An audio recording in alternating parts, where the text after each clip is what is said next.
আসসালামু আলাইকুম।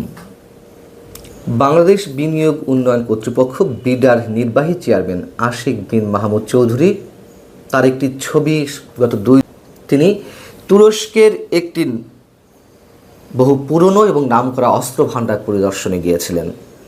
কেন তিনি অস্ত্র ভাণ্ডার পরিদর্শনে গিয়েছিলেন, এই প্রশ্নের সঙ্গে এর পিছনে রহস্যজনক বিষয়টি, আমি সে বিষয়ে আসছি। আশিক বিন মাহমুদ চৌধুরী তিনি বিদেশি পাসপোর্ট হোল্ডার, জন্মসূত্রে বাংলাদেশি নাগরিক হলেও তিনি বিদেশি নাগরিক, এবং তাকে বিদেশ থেকে ডেকে নিয়ে এসে প্রায় 8 মাস আগে যখন নিয়োগ দেওয়া হলো, তার পরবর্তীতে তিনি প্রতিমন্ত্রীর পদমর্যাদাও পেয়েছেন। এবং গত এপ্রিলে ঢাকঢোল পিটিয়ে কোটি কোটি টাকা খরচ করে যে কথিত বিনিয়োগ সামিট অনুষ্ঠিত হলো, তার মধ্য দিয়ে আমাদের অর্জনটা কি? অর্জন এটুকুই, তখন তিনি জানিয়েছিলেন যে 3100 কোটি টাকার বিদেশি বিনিয়োগের ঘোষণা এসেছে, প্রতিশ্রুতি এসেছে, আসেনি। কিন্তু এরকম অনেক প্রতিশ্রুতি বাংলাদেশ সরকার এখন আমাদের শোনাচ্ছে। বরং তিনি নিয়োগ পাওয়ার পর থেকে গত 8 মাসে বিদেশি বিনিয়োগটা আসেনি, বরং যাচ্ছেন, এমনটি তিনি দাবি করতেই পারেন। সেটি হচ্ছে দেশে সমরাস্ত্র নির্মাণের ক্ষেত্রে মেড ইন বাংলাদেশের স্বপ্ন তিনি দেখিয়েছিলেন, এবং তারই অংশ হিসেবে তিনি তুরস্কের অস্ত্র ভাণ্ডার পরিদর্শনে গিয়েছিলেন। এই পর্যন্ত শেষ হলে আমাদের কোনো আপত্তি থাকতো না যদি এর পেছনের প্রশ্ন। ভিডিওটি ভাল লেগে থাকলে লাইক করুন আর সকল ধরনের মুভি দেখতে আমাদের চ্যানেলটি সাবস্ক্রাইব করুন। এগুলো খুবই যৌক্তিক না হতো। তিনি তার এই সফরের জায়গা থেকে বলা হচ্ছে যে তুরস্কের সঙ্গে সামরিক সরঞ্জাম উৎপাদনে যৌথ সহযোগিতার পথ খুঁজে বের করে এবং বাংলাদেশের গোলাবারুদ ও সামরিক যান তৈরির একটি নতুন কারখানা স্থাপনের পদক্ষেপ হিসেবে তার এই সফর। এবং আরেকটি বিষয় বলে রাখি, তার এই অস্ত্র ভাণ্ডার পরিদর্শনের খবরটি কিন্তু বাংলাদেশের সব মিডিয়ায় আসেনি, হাতে গোনা 2-1টি গণমাধ্যমে এসেছে। কেন বাংলাদেশের সব গণমাধ্যমে আসেনি, এটিও অনেক বড় একটি প্রশ্ন। তো আশিক বিন মাহমুদ চৌধুরী বলছেন যে আমরা তুর্কি বিশেষজ্ঞদের টেকনিক্যাল এক্সপার্টিস গ্রহণ করে বাংলাদেশে নিজস্ব সামরিক কারখানা প্রতিষ্ঠার লক্ষ্য নিয়ে এগোচ্ছি। আমাদের একটা লং টার্ম প্ল্যান রয়েছে, ভবিষ্যতে বিশেষায়িত মিলিটারি ইকোনমিক জোন গঠনের পরিকল্পনা রয়েছে, যা শুধু অভ্যন্তরীণ চাহিদা পূরণ নয়, বরং আঞ্চলিকভাবে সামরিক সরঞ্জাম রপ্তানির পথও খুলে দিতে পারে। 1 টাকা বিদেশি বিনিয়োগ এখনও পর্যন্ত আনা সম্ভব হয় না গত 8 মাসে, আর সেখানে বিনিয়োগের মাধ্যমে অস্ত্র সরঞ্জাম তৈরি করে তা আবার রপ্তানিও করব। ভালো, স্বপ্ন থাকা ভালো অবশ্যই, কিন্তু যে প্রশ্নগুলোর কথা বলছিলাম, যা তার এই সফরের পেছনে রহস্য কী এবং যে গুরুতর প্রশ্নগুলো উঠছে, প্রথম প্রশ্ন হচ্ছে যে তিনি উচ্চ পর্যায়ের প্রতিনিধি দলের নেতৃত্ব দিয়েছেন। তার এই উচ্চ পর্যায়ের প্রতিনিধি দলে কি সেনাবাহিনীর কোনো প্রতিনিধি ছিল, কোনো সামরিক বিশেষজ্ঞ তাদের পক্ষ থেকে ছিল? যতদূর জানি ছিলেন না। এবং এই প্রসঙ্গে কথা বলতে গিয়ে আরেকটি বিষয় তো পুরনো কথা না আনলেই নয়। জাতীয় প্রতিরক্ষা উপদেষ্টা নিয়োগ করা হয়েছে ডক্টর খলিলুর রহমানকে আমরা জানি, এবং সেক্ষেত্রেও সেনাবাহিনীর সঙ্গে বাংলাদেশের অন্তর্বর্তী সরকার কোনো ধরনের আলোচনা করেনি বলে আমরা জানি। কেন সেনাবাহিনীকে পাশ কাটিয়ে এমন গুরুত্বপূর্ণ সব সিদ্ধান্ত অথবা গুরুত্বপূর্ণ সব পদক্ষেপ নেওয়া হচ্ছে?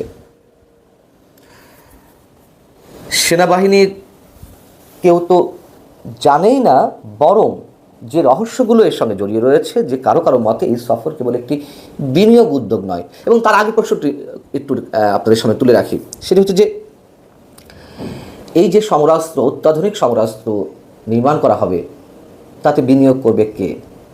সেই প্রশ্নটি কিন্তু অমীমাংসিত, এখনও পর্যন্ত কিছু জানানো হয়নি।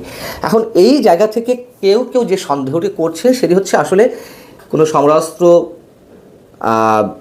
কারখানা বাংলাদেশে নির্মাণ নয়, এর পেছনে অনেক রহস্য রয়েছে, গভীর রহস্য রয়েছে। সেটি হচ্ছে যুক্তরাষ্ট্রের যে বৃহত্ত ভূকৌশলগত অপারেশন হতে যাচ্ছে, এটি তারই একটি অংশ। এবং আমরা এটি বলে রাখি যে সত্যি যদি বিনিয়োগ পাওয়া যায় এবং বাংলাদেশের সমরাস্ত্র কারখানা নির্মাণ করা সম্ভব হয়, ভালো। তার কারণ বাংলাদেশ অর্ডিন্যান্স ফ্যাক্টরি, যেটি সশস্ত্র বাহিনীর মাধ্যমে পরিচালিত হয়, সেখানে কিছু গোলা, কিছু অস্ত্র ব্যবহৃত হয়, কিন্তু সেগুলো একেবারেই সাফিসিয়েন্ট নয়, এবং বাংলাদেশের বৈদেশিক মুদ্রার একটা বড় অংশ খরচ হয় সমরাস্ত্র আমদানি করতে গিয়ে। কিন্তু সবই যদি স্বচ্ছ প্রক্রিয়া হতো, এ নিয়ে কোনো প্রশ্ন উঠত না।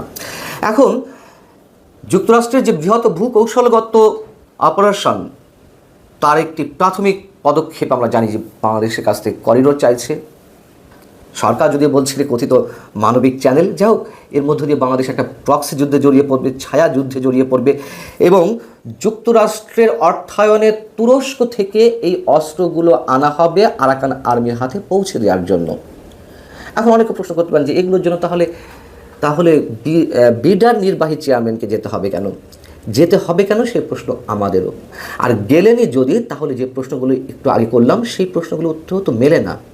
এই জন্যই বলছি বেশ রহস্যের এই বিষয়গুলো।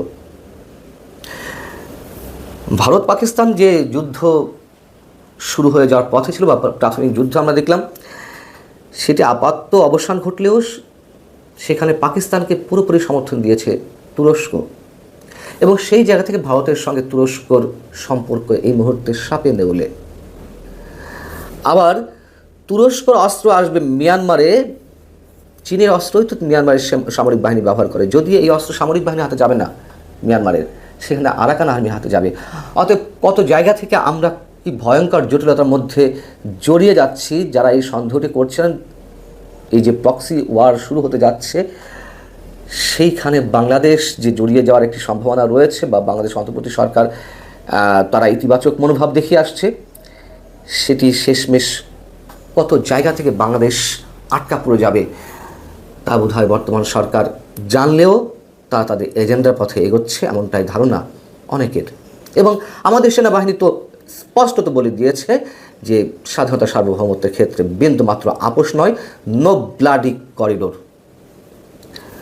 তারপরে আমরা দেখছি নানান ধরনের উদ্যোগ।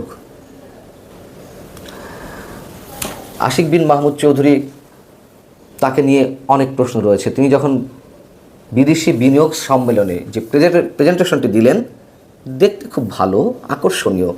সেটি নিয়ে মিডিয়ার কি তুমুল লাফালাফি। বাংলাদেশের মিডিয়া এটি নিয়ে কেন লেখালেখি করছে না? এর ভেতরে খবরটা কি? যে প্রশ্নগুলো অ্যারাইজ করলো আপনাদের সামনে, সেই প্রশ্নগুলোকে কেউ তুলছে না? তুললে কেন তুলছে না? দর্শক, প্রশ্নগুলো উত্তর মেলানো খুব জরুরি। ভালো থাকুন সবাই। আল্লাহ হাফিজ।